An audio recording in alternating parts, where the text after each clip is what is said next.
그 권능에 오른 손으로 우리를 붙드시는 하나님께 영광과 감사의 박수 올려드리겠습니다. 할렐루야! 우리를 붙드심을 감사합니다. 아멘.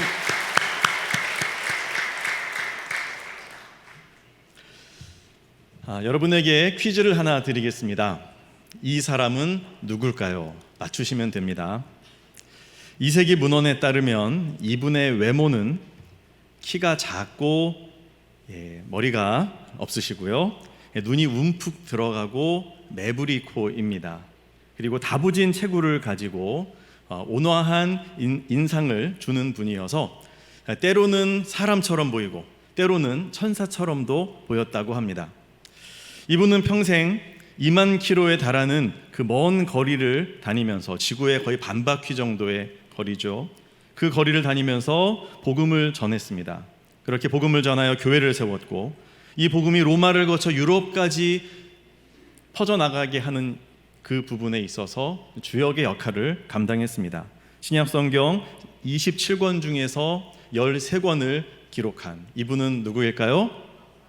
예, 맞습니다. 사도 바울입니다. 유대인 중에 유대인으로 자라나서 예수 그리스도를 인정하지 않고 젊은 시절에 그토록 교회를 박해했던 그이지만, 다메섹 도상에서 예수 그리스도를, 부활하신 주님을 만나고 나서 그는 완전히 새로운 인생을 살게 됩니다. 그토록 박해했던 그리스도의 복음을 오히려 전하는 자가 되었고, 교회를 무너뜨리는 것이 아니라 세우는 일에 전적으로 헌신하게 되죠. 하지만 복음 전파는 생각한 것처럼 그렇게 쉽지만은 않았습니다. 그 당시에 예수님을 전한다는 것은 심각한 위험을 초래하는 일이었죠. 사진 한 번 더 보여주시겠어요? 그 바울이라고 하는 영화에 이제 사도 바울의 역할을 맡은 이제 배우 두 분 중에 어느 분인지 아시겠죠? 네, 그렇습니다. 이 사도 바울이 복음을 전하는 일이 결코 쉽지 않았다는 겁니다. 전도한다는 것은 심각한 위험을 초래하는 일이 될 수 있었어요. 오늘 본문에서도 바울은 무엇이라고 말합니까? 에베소서 3장 1절을 보면, 그리스도와 관계된 일 때문에 너희 이방인을 위하여 내가 갇혀 있다, 이렇게 말합니다. 사실 지금 바울은 로마의 감옥에 1차 감금이 되어져 있는 그 시기 속에 있습니다. 로마 감옥에 갇혀 있는데 어떻게 하다가 로마 감옥까지 가서 갇히게 되었는가? 그 출발점이 예루살렘의 에베소의 이방인 크리스찬 한 명을 데리고 예루살렘에 방문했던 그 일이 단초가 되었습니다. 단지 그 이방인 크리스찬을 데리고 예루살렘에 한번 방문을 했을 뿐인데, 사람들이 시장에서 그 이방인과 함께 바울이 있는 것을 보고는 분명히 저 이방인을 데리고 성전에 들어갔을 거야 라고 하면서 하나님의 성전을 더럽혔다면서 바울을 무참하게 집단적으로 와서 폭력을 가하고 그리고 쓰러뜨립니다. 그러면서 바울이 이제 체포가 되어서, 구금이 되어서 감옥에 갇히게 되고, 그리고 결국은 로마 감옥까지 후송되게 된 것이죠.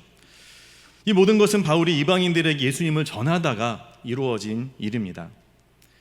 이제 로마 감옥에서 바울은 에베소 교회에 이 편지를 쓰는 중인데요, 13절을 보면 또 바울은 어떤 일을 당했습니까? 이방인 성도들을 위해서 그들에게 전도하다가 여러 가지 환난을 만났다라고 쓰고 있는데, 이 환난이라고 하는 말은요, 그냥 좀 어려움 이 정도가 아니라 잔혹한 육체적 폭력으로 인한 고통, 이것을 말합니다. 엄청나게 두들겨 맞고 육체적인 고통을 당했다는 거죠. 폭력을 당한 거죠. 그러니까 바울은 복음을 전하다가 어떤 일을 당한 겁니까? 두들겨 맞기도 하고 돌팔매질을 당하기도 하고 정말 죽음의 위협을 당하고 정말 죽다 살아난 경우들 여러 번 겪었습니다. 여러분, 전도하다가 누가 싫은 소리만 해도 우리는 마음에 마상을 입어서, 마음의 상처를 입어서 다시는 말하지 않아야지, 이렇게 하기도 하고, 또는 교회에서 조금 봉사하다가 조금 마음의 상처를 입는 일들이 생기면 아예 교회를 떠나겠다, 이런 생각까지도 하는데, 사도 바울은요, 복음을 전하다가 이 정도로 처참한 일을 당했어요. 그러면 일반적인 사람 같으면 어떻게 해야 됩니까? 아예 교회에는 쳐다보기도 싫고 복음은 말도 꺼내지 마라, 이렇게 해야 일반적이지 않겠습니까? 외상후 스트레스 장애를 호소해야 맞는데 바울은 어떻게 합니까? 오히려 이것을 감사해 합니다. 나 같은 사람을 하나님이 불러서 이렇게 이 귀한 복음을 전할 수 있는 일꾼으로 삼으셨다. 여기에 대해서 감사하고 감격하고 있는 거죠. 왜 그러는 걸까요? 왜 바울은 이렇게 복음을 전하기 위해서 목숨을 걸고 자신의 인생을 거기에 바치는 걸까요? 그토록 전도에 온 힘을 쏟고 재판을 받으면서도 어떻게 해서든지 재판장에게 전도를 하려고 하고 감옥에 갇혀도 마찬가지고 또 성도들에게 편지까지 써서 이 복음을 더욱더 견고하게 하려고 왜 노력을 하는 걸까요?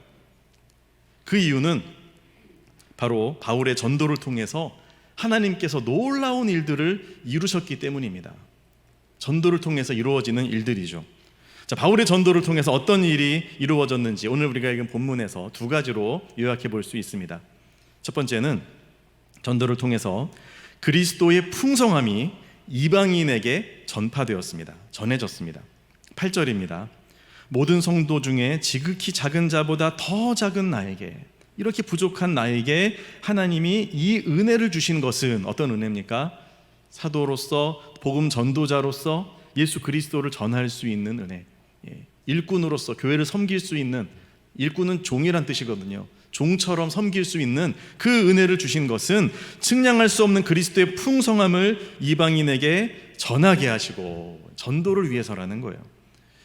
자, 여기서 측량할 수 없는이라고 하는 말은 탐지가 안 되는, 추적할 수 없는, 무한한, 잴 수 없는, 그 정도로 엄청나게 거대하다는 거죠. 자, 그렇게 거대한 무엇을요? 예수 그리스도, 그리스도의 풍성함이라고 말합니다. 자, 예수님의 풍성함, 이게 뭘까요? 그리스도의 풍성함. 여기에 대해서는 우리가 에베소서에서 계속해서 살펴보아 왔습니다. 예수님을 믿을 때 우리가 누리게 되는 그 복들을 말하죠. 그 은혜들, 이것이 얼마나 풍성한지, 얼마나 차고 넘치는지. 어떤 것들이 있습니까?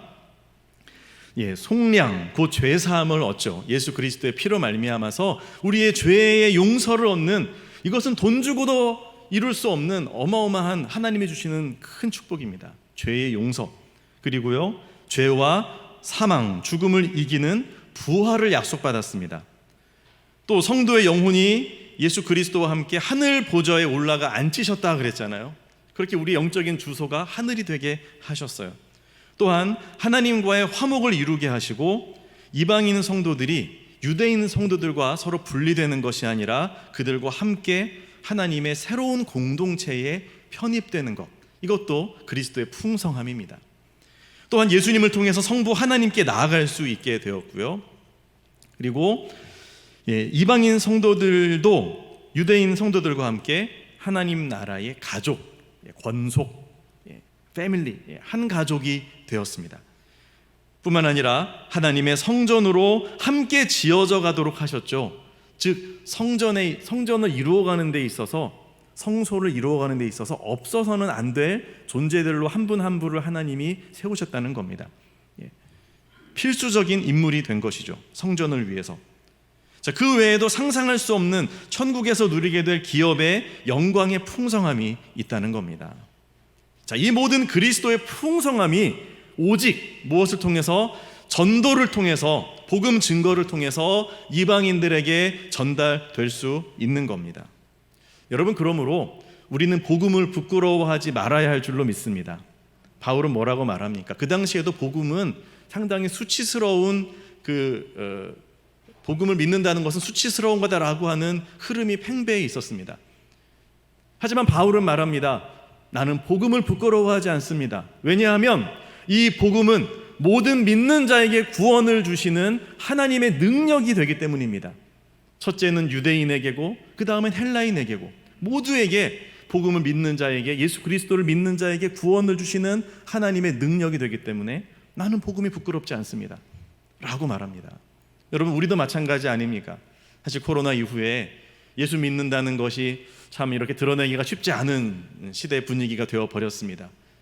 내가 교회 다닌다는 사실을 알리지 말라, 이렇게 주변에 함구령을 내리는 분들이 계십니까? 여러분, 복음은 결코 부끄러운 것이 아닙니다. 왜냐하면 복음을 통해서만 우리는 그리스도의 풍성함을 누리고 구원을 얻을 수 있기 때문입니다. 할렐루야. 자, 이 복음을 우리는 그러므로 전파해야 됩니다. 나 혼자만 이 복음을 알고 나만 천국 가고 나머지는 어떻게 되든지 나랑 상관없어. 여러분, 이래서는 안 되죠. 하나님의 진리는 독점되어서는 안 됩니다. 예수 그리스도의 복음이 진리이고 하나님의 놀라운 선물이라는 사실을 우리가 확신한다면 결코 복음에 대해서 침묵하지 말고 이 복음을 전해야 되겠습니다. 자, 전하는 방식은 우리가 고민할 필요가 있죠. 직접 전할 수도 있고 또 우리의 선한 행실을 통해서 복음적인 삶 또한 선교적인 삶을 통해서 사람들의 마음을 감동시키고 복음의 정수를 그들에게 보여줄 필요도 있습니다. 어찌되었든 복음은 전파되어야만 하는 겁니다. 그래야 그리스도의 풍성함에 우리 사랑하는 가족들이, 우리의 이웃들이 동참할 수 있고 들어올 수 있는 거죠. 다른 길은 없습니다. 자, 이렇게 바울의 전도를 통해서 그리스도의 풍성함이 이방인들에게 전해졌습니다. 또 어떤 일이 이루어졌습니까? 두 번째로 전도를 통해서, 자, 이게 중요합니다.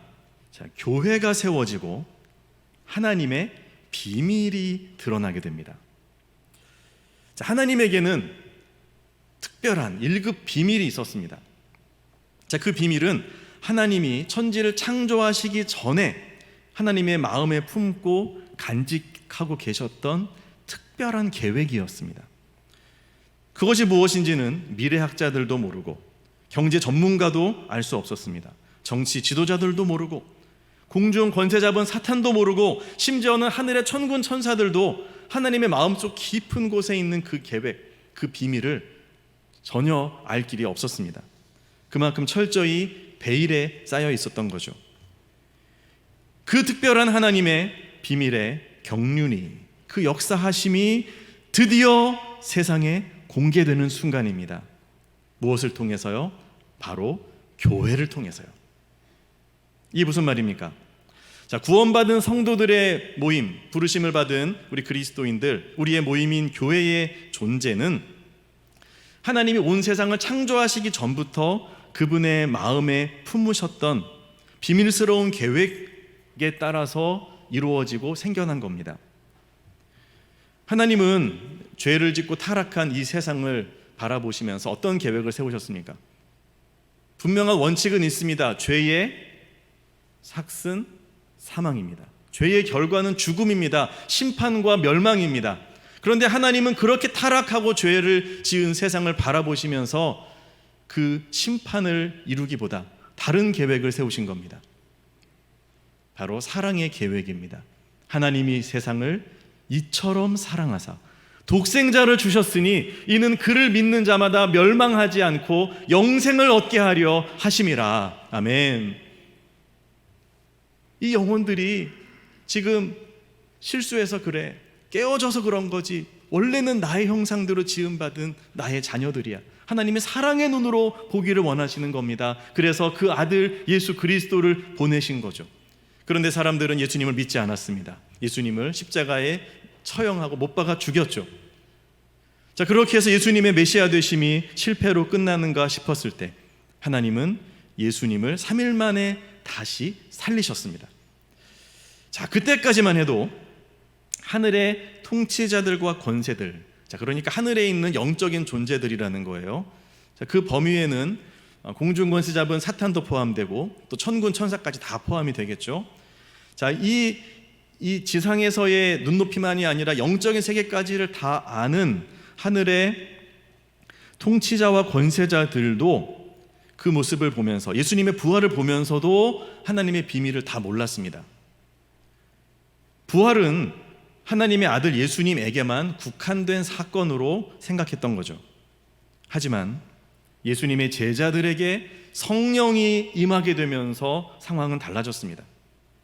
죽임당하신 어린 양이 죄인들의 마음을 뒤흔드시고 성령의 역사하심을 따라서 각자가 자신의 죄를 깨닫고 복음 앞에, 십자가 앞에 엎드려 회개하면서 구원을 받고 그리고 영생에 이르게 되었습니다.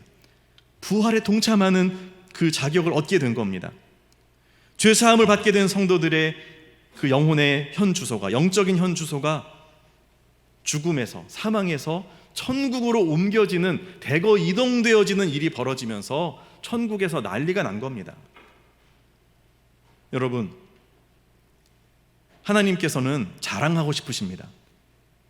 예전에는요, 욥을 자랑하고 싶으셨어요. 사탄 앞에서 하나님이 욥을 언급하시면서 네가 욥을 보았느냐? 이처럼 순전한 사람이 없다. 이처럼 그렇게 의롭게 살아가는 사람이 없다. 하나님은 욥을 자랑하셨어요.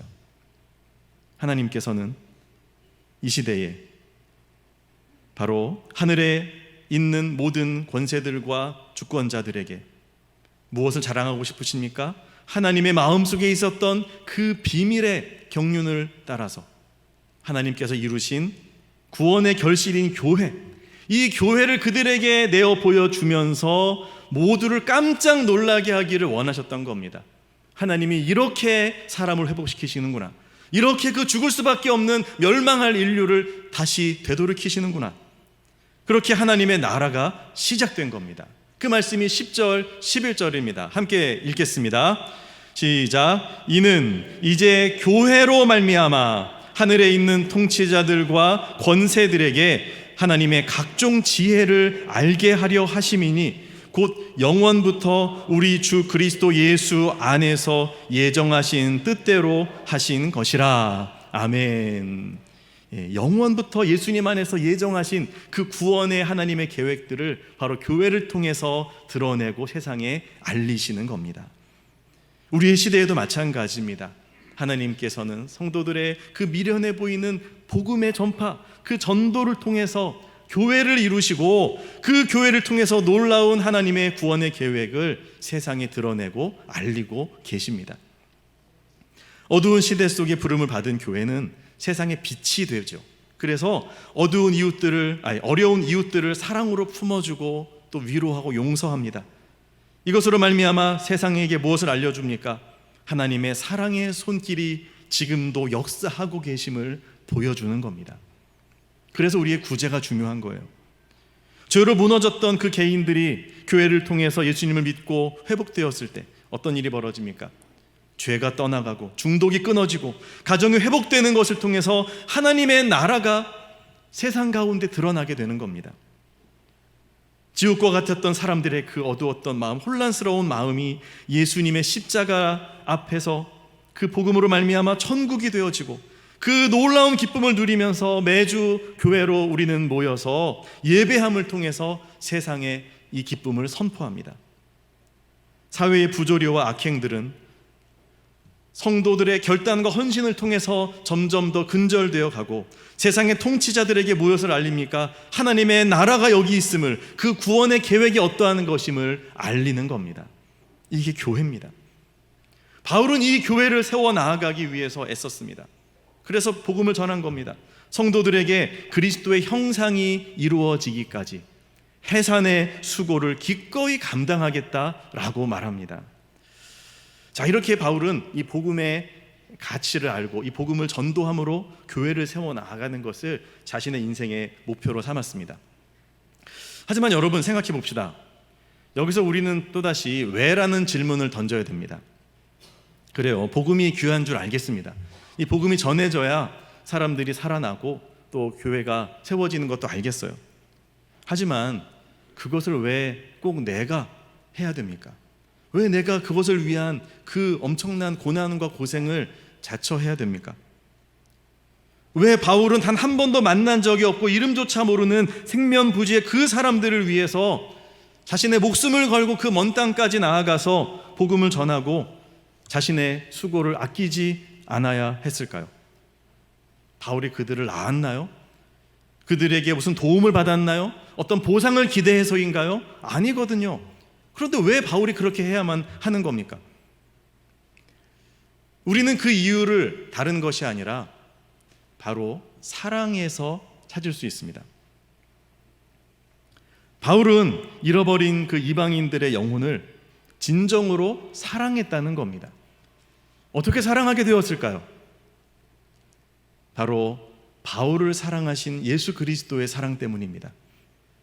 교회를 그토록 박해하고 믿는 사람들을 잡아 죽이는 일에 앞장섰던 나 같은 죄인을 예수님께서 불쌍히 여기셔서 찾아오시고 나를 건져주신 그 사랑, 이 지옥의 한복판으로 떨어질 수밖에 없는 나의 인생을 건져주셔서 구원하신 그리스도의 그 사랑 때문에 바울은 밤잠을 못 자는 겁니다. 너무 감격하는 겁니다. 그런데 그 예수님께서 또 누구도 사랑하시는 거예요? 그 잃어버린 영혼들, 아직 우리 안에 들어오지 아니한 그 영혼들을 너무도 사랑하시고 그들을 위해서도 십자가를 지셨기에 바울은 그 영혼들을 사랑하기로 마음먹는 겁니다. 그 잃어버린 영혼들을 살리기 위해서 십자가를 지신 예수 그리스도의 사랑이 사도 바울의 마음에 부어지고 있는 거죠. 그래서 바울은 고린도후서 5장 13절 14절에서 이렇게 고백합니다. 우리가 만일 미쳤어도 하나님을 위한 것이요 정신이 온전하여도 너희를 위한 것이니. 자, 그러니까 얼마나 열심히 사역한 거예요. 야, 미쳤어? 그 정도까지 해? 뭘 그렇게 수고해? 제정신이야? 우리가 미쳤어도 이것은 하나님을 위해서 미친 거고, 내가 제정신이라면 그것은 여러분들을 살리기 위해서 제정신이 된 거예요. 무슨 말입니까? 그 목적이 뭐예요? 왜 그 일이 이루어진 거예요? 그 다음에 이야기하죠. 그리스도의 사랑이 우리를 강권하시는도다 라고 말합니다. 그리스도의 사랑, 그 아가페의 사랑이 우리를 강권하신다. 이 강권한다는 말은요, 합성어인데 함께라고 하는 말과 붙든다라고 하는 말의 합성어입니다. 자, 함께하여 딱 붙들어서 떨어져 나가지 않게 강력하게 압력을 줘서 붙잡고 있는 그 상태를 이야기하는데요. 자, 그리고 이 강권하시는도다라고 하는 이 말이 현재형입니다.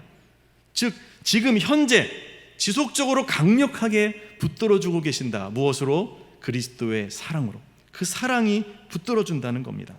어떤 사랑입니까? 바울 자신을 향한 사랑, 나를 붙드시는, 나를 강력하게 붙들고 계시는 그리스도의 사랑을 바울은 느낍니다.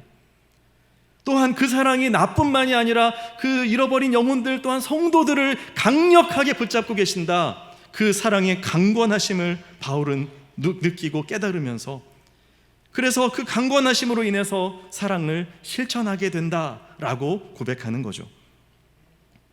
내가 너를 그리고 너희를 결코 놓지 않고 붙들며 영원히 사랑한다 하시는 그 하나님의 손길, 우리 시온 찬양대의 고백처럼 주님의 그 오른손으로, 그 사랑의 온전함으로 하나님께서는, 예수 그리스도께서는 흔들리지 않게 바울의 마음을 붙들어 주고 계시는 겁니다. 나 같은 죄인을 살리시는 하나님의 사랑, 이 강권하시는 예수 그리스도의 사랑이, 강권하시는 사랑이 나를 붙드시면 우리는 이 사랑으로 인해서 남을 위한 희생을 감행할 수 있고, 그것 때문에 일어나는 여러 가지 고통도 참아낼 수 있을 겁니다. 제가 몇 번 소개를 해드렸었던 걸로 기억합니다. 윤동주 시인의 시 가운데서, 보석 같은 시 가운데서 십자가라는 시가 있죠. 오늘 본문에 부합되는 점이 있어서 한 번 더 소개해 드리겠습니다. 여러분도 잘 알고 계시는 시이죠. 십자가. 쫓아오던 햇빛인데 지금 교회당 꼭대기 십자가에 걸리었습니다. 첨탑이 저렇게도 높은데 어떻게 올라갈 수 있을까요? 종소리도 들려오지 않는데 휘파람이나 불며 서성거리다가 괴로웠던 사나이 행복한 예수 그리스도에게처럼 십자가가 허락된다면 모가지를 들이우고 꽃처럼 피어나는 피를 어두워져가는 하늘 밑에 조용히 흘리겠습니다. 자, 이 시에서 윤동주 시인은 왜 예수님을 괴로웠던 사나이 행복한 예수 그리스도라고 표현했을까요?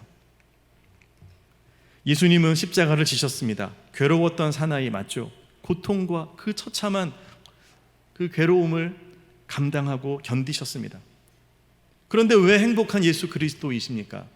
바로 그 십자가의 고난과 고통을 통해서 이루신 일 때문이죠. 우리의 죄값을 해결하시고 치루시고 우리를 구원하여서 건지신, 우리를 하나님의 자녀가 되게 하신 그 놀라운 일을 예수님은 십자가에서 이루지 않으셨습니까? 그 결과에 만족하고 행복해 하신다라고 윤동주 시인은 묵상을 한 겁니다. 나는 손해를 보지만 그것으로 말미암아서 그 사람이 잘 되는 것이 행복하다면 그 동기는 무엇이겠어요? 바로 사랑이죠. 시인은 예수 그리스도의 그와 같은 사랑을 깨달은 겁니다. 행복한 예수 그리스도, 그 역설적인 행복, 그 고통의 역설로서 우리를 구원하신 그 놀라운 그리스도의 행하심, 그 사랑은 죄인 윤동주 자신을 향한 그리스도의 강권적인 사랑이었고, 일제치하에서 고통받는 연약한 우리 민족을 향한 강권하시는 그리스도의 사랑이었던 겁니다. 그래서 그도 그 사랑에 따라가기로 결단을 하죠. 그래서 이렇게 시를 써 내려가지 않습니까?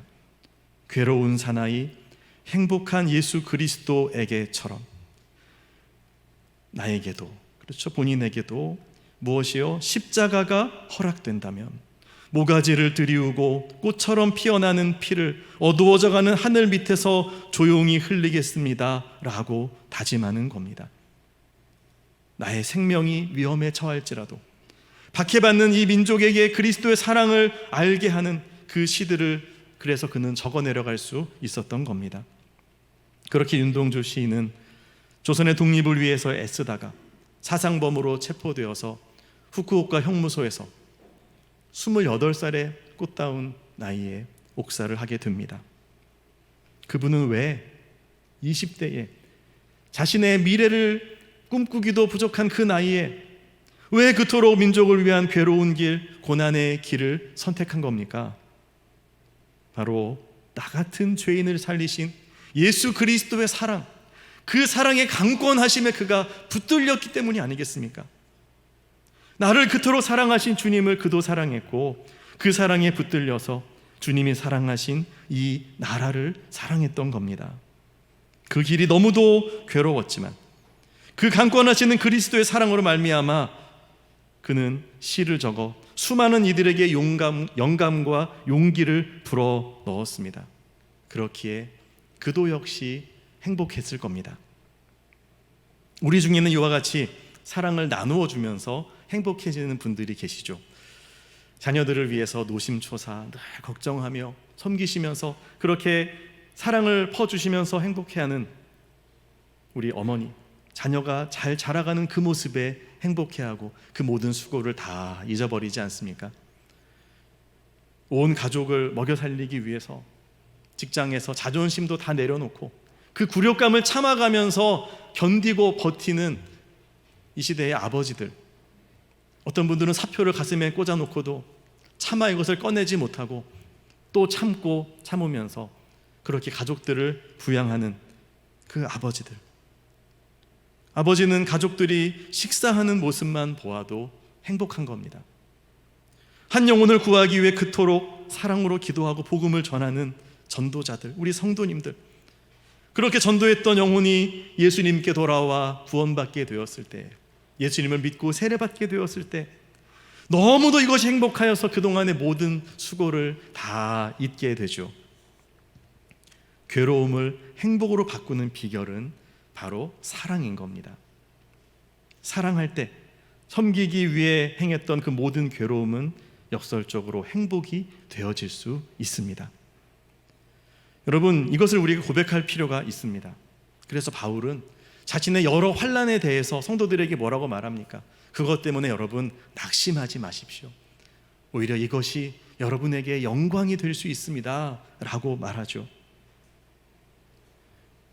본인의 희생이 우리의 모든 성도들에게 그와 같은 영광으로 작용할 수 있다는 겁니다. 여러분, 지난주에 우리 교회 장례가 두 건이 있었는데 101세로 별세하신 우리 권호석 집사님의 장례식이 있었죠. 별세하시기 이틀 전에 이제 의식이 없으시게 됐다라고 급하게 연락이 와서 교구 목사님과 함께 이제 그 집에 신방을 했습니다. 그래서 임종 예배를 드리면서 이제 말씀을 나누고 그리고 기도하기 전에 이런 마음이 들더라고요. 거기 식구들이 많이 모여 있었거든요. 우리 식구들이 그래도 할아버님께 아버님께 마지막 인사를 드려야 하지 않을까. 그래서 우리 식구들에게 마지막으로 드리고 싶은 말씀들을 드리자고 기회를 드렸습니다. 감사하다고 또 사랑한다고 고백하자고 말씀을 드렸는데요. 식구들이 정말 눈물을 흘리면서 아버지 또 할아버지의 손을 잡고 고백합니다. 감사합니다. 감사합니다. 아버지 덕분에, 할아버지 덕분에 제가 이렇게 잘 성장하고 여기에 이를 수 있었습니다. 사랑합니다. 고백을 하면서 식구들이 눈물을 펑펑 흘렸습니다. 집사님은 의식이 없이 누워만 계셨는데 저는 식구들이 한 명 한 명 와서 집사님의 손을 잡고 또 팔에 손을 대는데 집사님이 다른 부분은 움직이지 못하시는데 발을 이렇게 조금씩 움직이시는 것을 보았습니다. 아셨고 느끼셨던 거죠. 또 마지막까지 귀는 열려 있다고 하지 않습니까? 식구들의 그 사랑의 고백을 우리 집사님은 다 들으셨을 겁니다. 여러분, 일평생 식구들을 위해 섬기느라 수고하고 힘드셨던 고생하신 집사님이시지만 그렇게 인생의 마지막 순간에 가족들의 감사와 사랑의 고백을 들으실 때 적어도 그 순간만큼은 너무도 행복하셨으리라 저는 생각합니다. 왜냐하면 집사님도 가족들을 사랑하셨으니까요. 그래서 그들을 위한 모든 수고가 결코 헛되지 않고 이렇게 귀한 가족들의 모습으로 나타나게 된 것에 대해서 오히려 감사해하고 행복해하지 않으셨겠습니까? 그 모든 수고가 헛되지 않은 것이죠. 우리 하나님께서도 우리들에게 좀 그런 고백을 듣기를 원하신다고 생각합니다. 우리를 위해서 아들까지 내어주신 그 하나님 아버지의 고통과 괴로움, 그 하나님 앞에 하나님 우리를 구원해 주셔서 감사합니다. 하나님 사랑합니다라고 우리가 고백한다면 아들까지 내어주신 그 하나님의 아픔과 그 고통이 보상받게 되지 않을까요? 하나님도 우리로 인해서 행복해하지 않으실까요? 예수님께서도 그렇게 십자가에서 그 처참한 고통을 견디고 또 버티셨지만 그 고통을 당하셨지만 우리를 보면서 주님은 행복해하시고 기뻐하지 않으시겠습니까? 여러분, 괴로움을 좋아하는 사람은 아무도 없을 겁니다. 고통을 좋아하는 사람은 없죠. 부담되는 것 다 싫습니다. 손해보는 것 원하지 않습니다. 나만 희생하고 싶어하지 않습니다. 당연한 일입니다. 하지만 그것을 통해서 사랑하는 이가 잘 되어지고 되살아나고 풍성해질 수만 있다면 역설적으로 그 모든 수고와 괴로움은 우리에게 행복으로 다가올 수 있지 않을까요? 여러분, 우리는 예수 그리스도의 사랑으로 말미암아 살아난 사람들입니다. 그 사랑 안에서 예수 그리스도의 풍성함을 우리는 누리게 되었고 그리고 이 아름다운 교회를 이루게 되었습니다. 이 귀한 사랑을 받은 우리가 이제는 우리도 사도 바울처럼 강권하시는 그리스도의 사랑 앞에 우리의 마음을 드려야 하지 않겠습니까? 그 사랑에 붙들린 바 되어서 그래서 그 잃어버린 영혼들을 향하여 강권하시는 그리스도의 사랑의 마음으로 예수님의 십자가의 복음을 전파하고 그리스도의 풍성함을 전해줄 수 있는 우리가 되어야 하겠습니다. 그리스도의 사랑으로 이 시대 속에서 더욱더 온전한 진정한 교회를 이루어 감으로 하나님의 비밀의 경륜을 온 세상에 드러내어 하나님께서 우리 소정교회를 보시면서 세상 앞에서 자랑하시게 합시다. 예배하며 섬기는 이 십자가의 길이 때로는 우리에게 부담스러울 수도 있고 또 편안하지 못하고 안락하지 못하게 만들다 할지라도 괴로웠던 사나이 행복한 예수님처럼 그렇게 이 수고를 통해서 영혼을 살릴 수 있다면 그것을 위한 그리스도의 사랑에 우리가 붙들리게 되어진다면 이 고통스러운 영광의 길을 우리가 기꺼이 선택하고 행복하게 걸어갈 수 있을 것입니다. 강권하시는 그리스도의 사랑을 받아서 예수님처럼 역설의 사랑을 실천하여 괴로운 우리의 모든 수고가 행복으로 고백되어지는 소정의 모든 성도가 되시기를 예수 그리스도의 이름으로 축복합니다.